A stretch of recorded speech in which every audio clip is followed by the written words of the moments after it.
மக்களே வணக்கம். ஸோ 2 நாள் கொஞ்சம் பிஸி ஷெடியூல் இருந்தால வீடியோ போட முடியல. ஸோ ஆக்சுவலாக இன்றைக்கி ஒரு புது சைட் எங்களுக்கு கிடச்சிச்சு.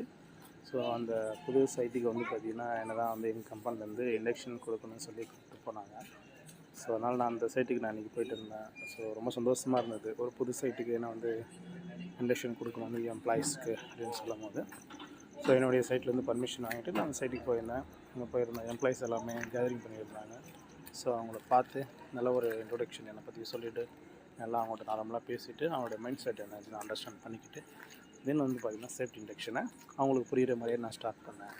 ஃபஸ்ட்டு வந்து எங்கே ஒர்க் பண்ணுறோம், என்ன ஒர்க் பண்ண போகிறோம், இந்த மாதிரியான வந்து பார்த்திங்கன்னா சேஃப்டி ரூல்ஸ் இருக்குது. அந்த சேஃப்டி ரூல்ஸ் ஏன் க்ரியேட் ஆச்சு, ஒரு வேளை சேஃப்டி ரூல்ஸ் நம்ம ஃபாலோ பண்ணால் என்ன ஆகும், அது நம்மளை எப்படி பாதிக்கும் அப்படின்ற மாதிரி ப்ராக்டிக்கல் திங்ஸை இண்டக்ஷன் கொடுக்கும்போதே நான் வந்து அவங்களுக்கு கொடுத்தேன்.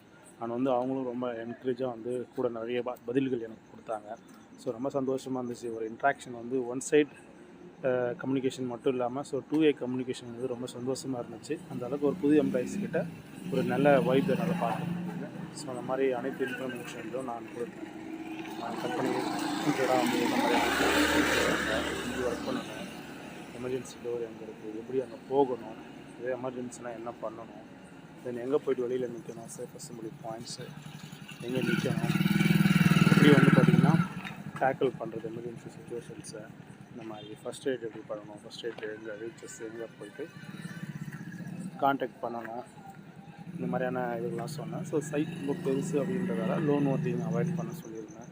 ஸோ லோன் ஒர்க்கிங் இருக்கும்போது கண்டிப்பாக கூட ஒரு ஆளை கூட்டிகிட்டு போகணும், லோன் ஒர்க்கிங்கே பண்ணக்கூடாது அப்படின்ற மாதிரி அட்வைஸ் பண்ணேன். அதில் என்ன ரிஸ்க் இருக்குன்றதையும் நான் சொன்னேன். ஏன்னா அது பெரிய சைட் அப்படின்றதால.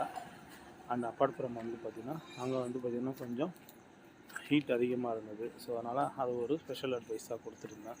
ஸோ டீஹைட்ரேஷன் எப்படி பாதிக்கும், என்ன மாதிரியான இது வரும், அது எப்படி நீங்கள் டேக்கிள் பண்ணலாம், இந்த மாதிரியான நிறைய விஷயங்கள் வந்து இந்த சேஃப்டி இண்டக்ஷனுக்காக கண்டக்ட் பண்ணேன். ஸோ என்டையர் செஷன் வந்து பார்த்திங்கன்னா ஒரு 1 hour கண்டக்ட் பண்ணேன் சேஃப்டி இண்டக்ஷன்ஸு. ஸோ அந்த ஃபுல் டைமே ரொம்ப ஒரு இன்ட்ராக்ஷன் ரொம்ப அதிகமாக இருந்தது. ஸோ ஈவன் நான் ரொம்ப சந்தோஷமாக இருந்தேன். ஸோ அவங்களையும் நான் கேட்டேன். So at the last so நான் வந்து என்னுடைய இன்ட்ரடக்ஷன் நான் கொடுத்தேன். ஸோ எல்லாேருக்கும் ஞாபகம் இருந்திருக்கும். பட் ஒரு 1 hour கழித்து நான் ஃபஸ்ட் டைம் என் பேர் சொல்லி அகெயின் வந்து நான் அவங்ககிட்டருந்து பாய்ஸ் ஓட்டு கிளம்புறதுக்கு முன்னாடி சும்மா ஒரு ரிவிஷனுக்காக கேட்டேன், எந்த அளவுக்கு அவங்க அண்டர்ஸ்டாண்ட் பண்ணியிருக்காங்க அப்படின்னு. நான் என்னுடைய நேம் ஸ்டார்டிங்கில் சொன்னேன், உங்களுக்கு வந்து ஞாபகம் இருக்கான்னு கேட்டேன். ஸோ எல்லாருமே என்னுடைய நேமை வந்து திரும்ப ரிப்பீட் பண்ணாங்க. ஸோ ரொம்ப தேங்க்ஃபுல் இருந்தது. எல்லாருக்கும் சொன்னேன், என் நேம் கொண்டு நீங்கள் ஞாபகம் வச்சுருக்கீங்க போது கண்டிப்பாக நான் சொன்னதை வச்சுருப்பீங்க. ஸோ அதை மறக்காமல் ஃபாலோ பண்ணுங்கள் அப்படின்னு. தேங்க்யூ.